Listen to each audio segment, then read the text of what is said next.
Welcome to Bonding, a kinky podcast hosted by me, Sarah Butcher, aka Sub in the City. I'm a BDSM coach, kink educator, and proudly collared submissive, with over a decade of experience on the BDSM scene. I'm on a mission to bring BDSM into the 21st century and empower curious kinksters like yourselves to consciously explore what BDSM means to you. In this podcast, you'll hear me talk about all things kink. So whether you're new to the scene or you're a long-standing member of the community, welcome kinksters. I'm looking forward to bonding with you. Happy New Year, everyone, and welcome to the first episode of my brand new podcast, Bonding. I'm so excited to have you all here, and to kickstart this new series, I thought now would be the perfect time to talk about how to actually figure out what you're into. Because the world of kink can definitely feel overwhelming, especially if you're brand new to it. But even if you've been dabbling in a few kinky things here and there, or you've been out of the loop for a while and you want to start diving a bit deeper into things, it can really be tricky to know where to start.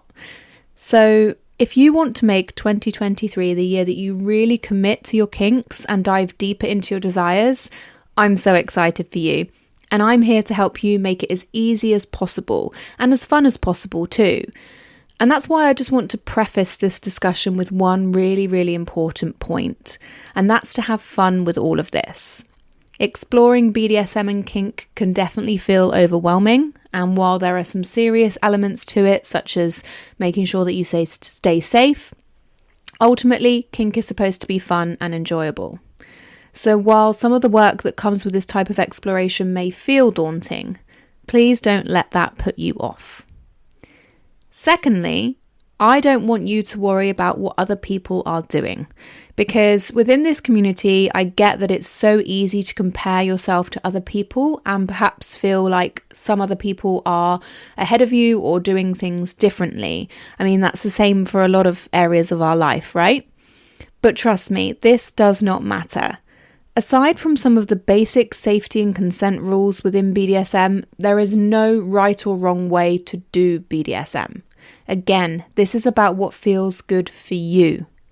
You don't need to be doing any more than you are right now unless you want to. No one is coming round to check your level of kinkiness, nor can kinkiness be measured based upon the things that you're doing. You know why? Because BDSM isn't a competition of who is spanking the hardest or being humiliated the most. BDSM is an exploration of personal desires and limits, and perhaps none of those have to do with pain or humiliation at all. It really is what feels good for you. So if you can remember those two things, you're going to have a great time. So if you're ready to dive right in, here are my top tips for figuring out what you enjoy and how to get started with kink this year. Okay, number 1, you need to reflect on your current sex life before you can think about what you want to do next.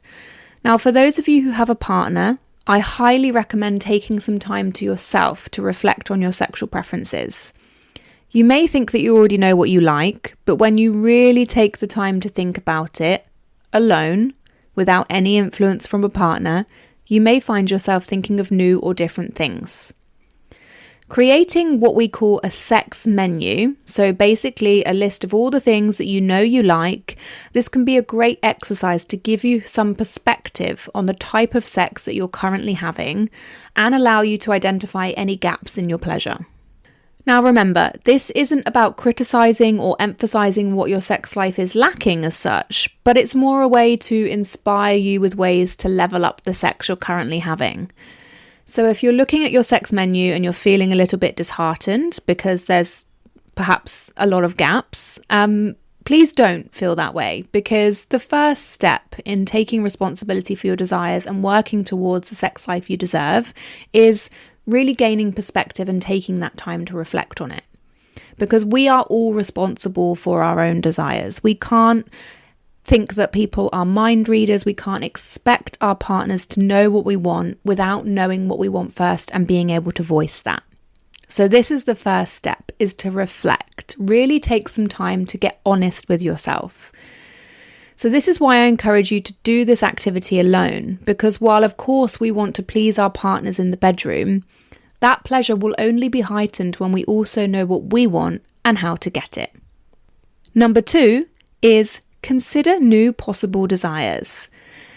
Now, if you need some inspiration on how to fill those gaps in your sex menu, then you can use a yes, no, maybe checklist, which is quite common in the world of kink, to help you identify some new kinks or desires that you might like to try. So you can create your own, just creating a list of different things and then deciding whether they're a yes, a no, or a maybe. But if you need a little helping hand, then you can download pre-made lists online. They're very readily available if you just type it into Google. Or I have one available for download on my website. I'll pop the link in the show notes for you. And my list is by no means an exhaustive list of kinks, but it gives you a little starting point thinking about the types of activities you may enjoy in the bedroom. And what I love about this exercise is that it's a great icebreaker for people to start that communication piece around what they want in the bedroom. Because I know that this can feel a little bit difficult or awkward for a lot of us, whether that's with a new partner or a long-term existing partner. So once you've filled yours out as honestly as possible, then you can come together and compare notes with your partner or your partners. Picking out the things that match and focusing on them to begin with is a really good place to start. It keeps things positive, it keeps things light.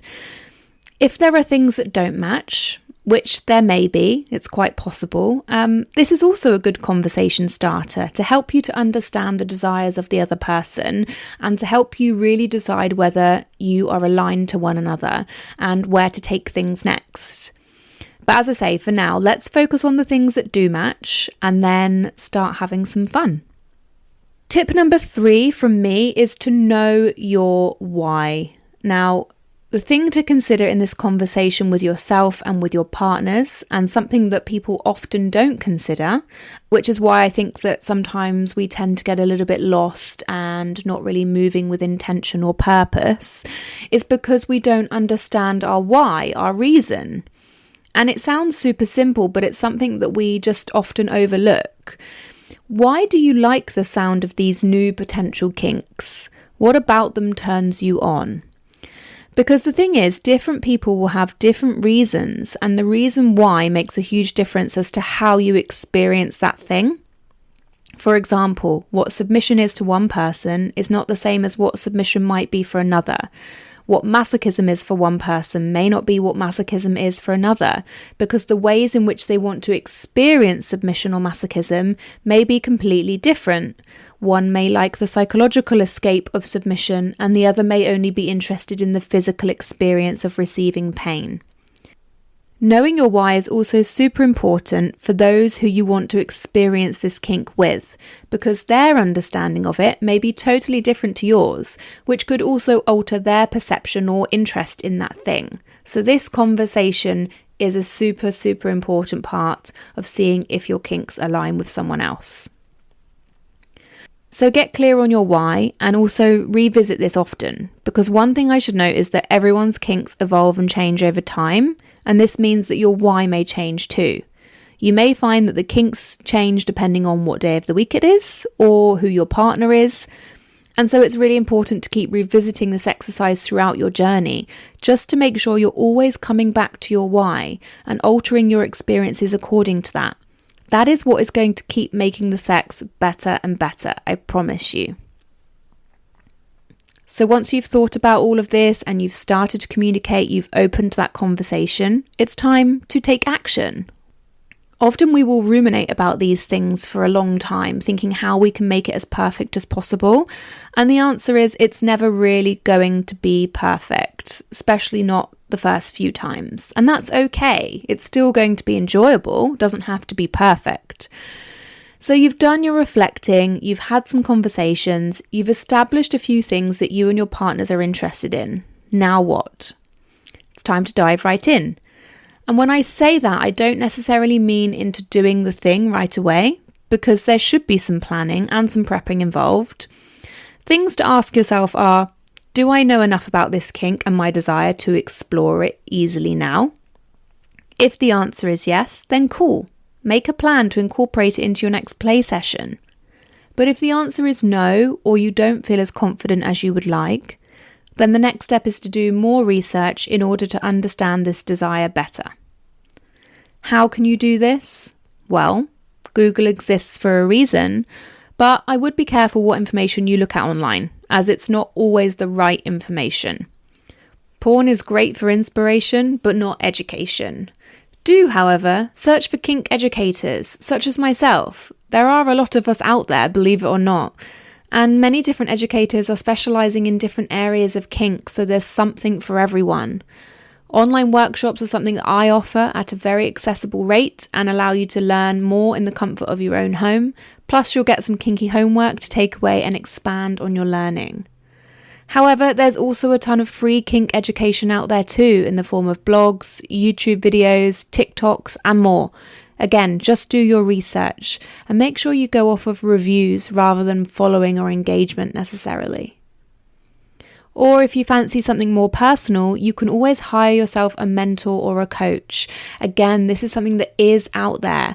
I offer coaching for individuals and couples, providing a safe space to discuss your goals and intentions and get some tailored education and guidance in the areas that are specific to you and your desires. And once you feel ready, although, spoiler alert, you may never feel completely ready, as with anything in our lives, you can slowly start to explore these new kinks. But take it slow and don't try to do 10 new things in one go because you will feel overwhelmed.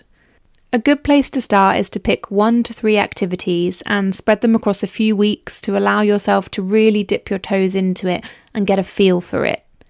As I say, your play sessions don't have to be picture perfect, and they won't be because this isn't porn, this is real life.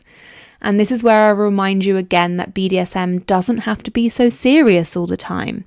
Communicate with one another, laugh, make mistakes, and try again until you get it right.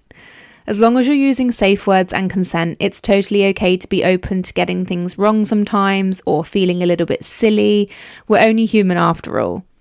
Keep experimenting until you find your sweet spot, and then you can start to layer in new kinks on top of that. And before you know it, you'll be living that kinky lifestyle you once only dreamed of. And I know what you're thinking, Sarah, is it really that easy? I mean, it is. It's simple, but the tricky part is the communication piece. So if you can remember that's one of your core foundations of building your kinky lifestyle, then you can never go too far off course. I also think there's something really valuable in remaining flexible, because even though you might think you like something, when you try it, you might not like it. And that's okay too. Again, don't be disheartened by that, but just start again and try something different. That flexibility will allow you to have fun with it and to keep an open mind as you start to explore these new kinks. So there you have it, 5 top tips for getting started with kink this year. Whether you're brand new to it or you're coming back to it after a break, try these things out at home and let me know if they work for you. As I say, head over to my website, download the yes, no, maybe checklist. And if you have any questions, my inbox is always open, sarah.subinthecity@gmail.com. Happy New Year and stay kinky, my friends. If you enjoyed this podcast, please share it with your friends. And if you want to continue to consciously explore your kinks, be sure to check out my upcoming workshops and events at subinthecity.com/events, or book your one-to-one BDSM exploratory session with me today at subinthecity.com/booking.